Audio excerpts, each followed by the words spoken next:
And just once again, scrying call 0, or the hidden call, the true first call. The angels are bidding me relax, and once again they're showing me many dots, once again as an ocean. And they're once again showing me sort of moving forward into this this infinite space, and again through a portal that looks sort of like a mouth, sort of um, uh, vaguely vaginal, but mainly it doesn't matter. It's like I'm going out into space, and there's this. I'm being led ahead by my consort, who I've been calling off and on throughout the last several days. And she is showing me a cluster of about, we'll say 1.5 dozen stars, roughly, maybe 20. And she is pointing to a general, another portal going out through that way. And she's having me go through that portal that sort of is in the space bounded by those several stars. So I go through that, and there's some light coming up. And through that, it's like, it's kind of turning into this golden light. At first, it was very white. And she's having me sort of do this loop-de-loop back down through the golden light into space, up through that portal once again, and just over and over and over again. And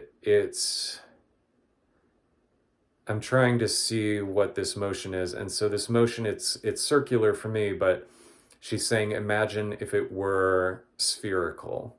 So in other words, going through all of these directions, all of these different lines of longitude, let's say, infinite number of lines of longitude going through that.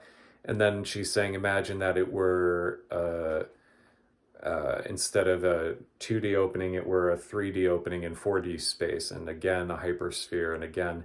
So she's saying that this is what I've been kind of working towards, is an infinite space that somehow through that same speed, or the ability to pull in different dimensions all at once, it sort of creates its own force. It sort of creates a vacuum, or a momentum is probably a better way of putting it, that other people can notice and follow, be inspired by, stuff like that. And so there's, in that sense, it's an infinite horizon. But she's also pointing out that there becomes this peace from sort of staying in that flow. It's like, if you know that you're always in that flow, if you're always moving into it, then suddenly,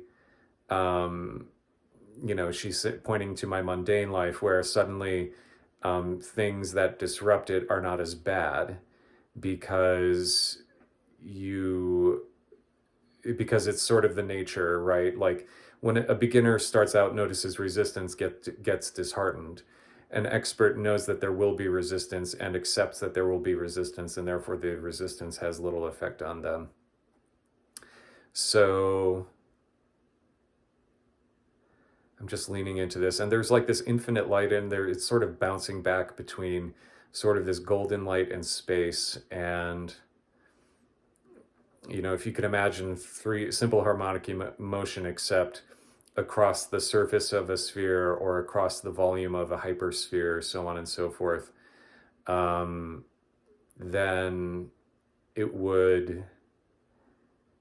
this is sort of what it feels like, getting into that flow.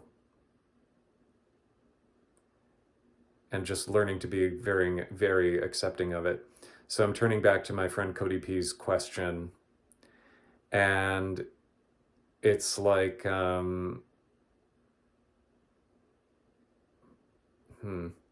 it's like there needs to be sort of this, the sense I'm getting is there needs to be some sort of collective energy, or individuals creating a vast amount of space, so that others can be in, can take in, learn from that, grow, create their own angle, and thereby eventually all, sentient beings can be affected by the change. I'll just say that much. So this is it, my consort says, for that portion of the vision. I'm seeing a protrusion out from, so there's a sphere, but there's this protrusion out from the sphere. And it's reminding me a little bit of when I had started earlier this morning, had to use the restroom before finishing, and that I could sense the energy sort of following me out, as if I were protected by an extension in a bubble, and then when I came back in, the bubble sort of was resilient and resumed its original shape of a sphere. And so I'm looking out, and it's like that protrusion extends out even more, and it's a little bit flatter, and it's almost as if the heart in extension with one being can speak to, influence, work with another being who may not have that same spherical knowledge, but still winds up having a knock-on effect. And it's not going to necessarily be spherical at that same version of realization.